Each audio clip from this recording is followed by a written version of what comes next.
الحمد لله الذي لم يزل عالما قديرا حيا قيوما سميعا بصيرا والذي أعلى معالم العلم وأعلامه وأظهر شعائر الشرع وأحكامه ونشهد أن سيدنا وسندنا وحبيبنا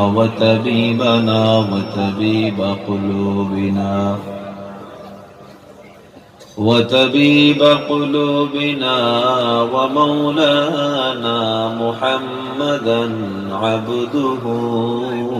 ورسوله الذي أرسله إلى الناس كافة بشيرا ونذيرا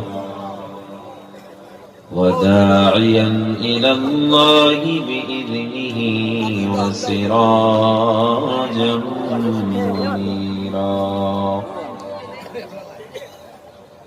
أما بعد فأعوذ بالله من الشيطان الرجيم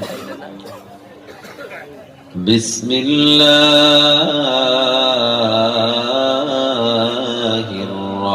الرحمن الرحيم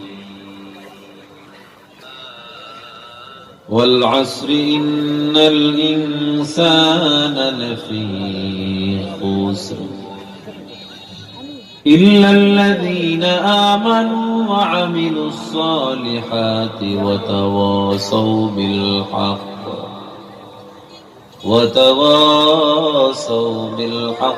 وتواصوا بالصبر صدق الله مولانا العظيم وقال النبي صلى الله عليه وسلم من أحب لله وأبغض لله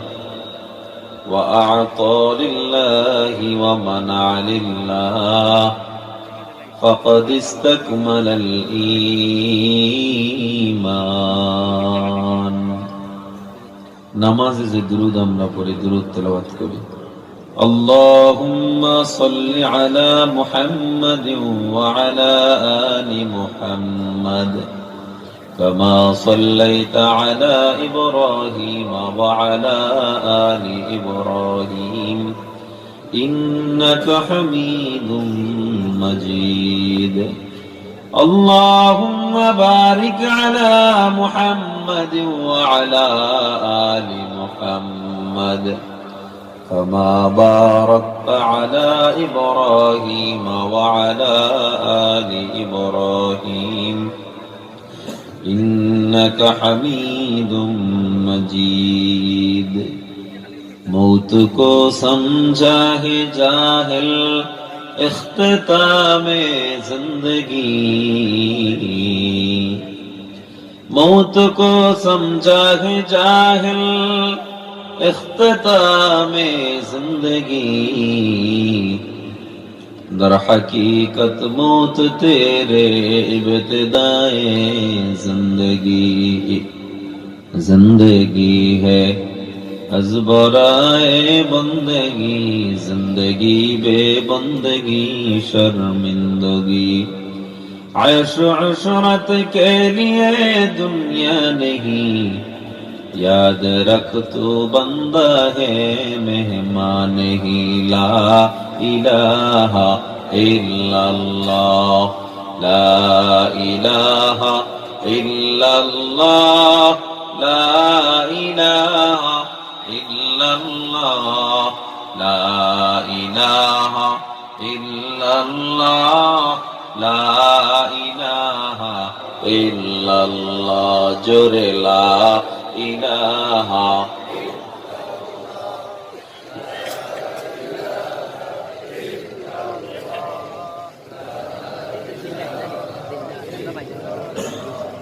لا إله إلا الله لا إله إلا الله لا إله إلا الله لا إله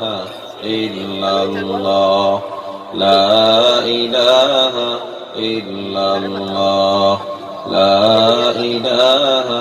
إلا الله لا إله إلا الله لا إله إلا الله এই জিকির করতে কষ্ট হয় জোরে লা ইলাহা ইল্লাল্লাহ লা ইলাহা ইল্লাল্লাহ লা ইলাহা ইল্লাল্লাহ লা ইলাহা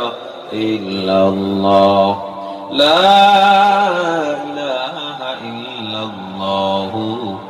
মুহাম্মাদুর রাসূলুল্লাহ আস্তাগফিরুল্লাহ রাব্বি মিন কুল্লি যামবিন ওয়া আতুবু ইলাইহি লা হাওলা ওয়া লা কুওয়াতা ইল্লা বিল্লাহিল আলিয়্যিল আযীম রব্বি ইশরাহ লি সাদরি ওয়া ইয়াসসির লি আমরি واحلل عقدة من لساني يفقهوا قولي ঐতিহ্যবাহী ঘরোয়া খাদিমুল ইসলাম পরিষদ বিয়ানীবাজার সিলেটের উদ্যোগে আয়োজিত নবম বার্ষিক ওয়াজ ও দোয়ার মাহফিল উপস্থিত মাহফিলের সম্মানিত সভাপতি মুফাক্কির ইসলাম হযরত মাওলানা শাইখ জিয়াউদ্দিন সাহেব, সভাপতি বাংলাদেশ কওমি শিক্ষা বোর্ড আজাদ দিন দারা, উপস্থিত হযরত মাওলানা সালিকুর রহমান সাহেব, ইমাম ও খতিব ঘরোয়া জামে মসজিদ, হযরত মাওলানা শাইখ মুজিবুর রহমান সাহেব, নির্বাহী সভাপতি অত্র পরিষদ, উপস্থিত আজকের মাহফিলের অন্যান্য আয়োজক বৃন্দ, স্পেশাল যিনি আমাদের দাওয়াত করেছেন ইকবাল ভাই সহ আরো কমিটির যুবক ও মুরব্বী বাবারা, সামনে উপস্থিত আল্লাহ পাকের প্রিয় বান্দাগণ, আল্লাহর দরবারে আমরা অসংখ্য অগণিত শুকর আদায় করছি যিনি আমাদেরকে অত্যন্ত দয়া ও মায়া করে দ্বীনের মহাব্বতে, কোরআন ও সুন্নাহর মহাব্বতে আজকে এমন এক মজলিসে কবুল করেছেন। হাদিসে কুদসিতে পয়গম্বর বলেন, নাযালাত আলাইহিমুস সাকিনা, এমন এক মজলিসে আমরা বসছি যেখানে আল্লাহ সরাসরি নূর নাজিল করতে থাকেন। সবাই কম সুবহানাল্লাহ।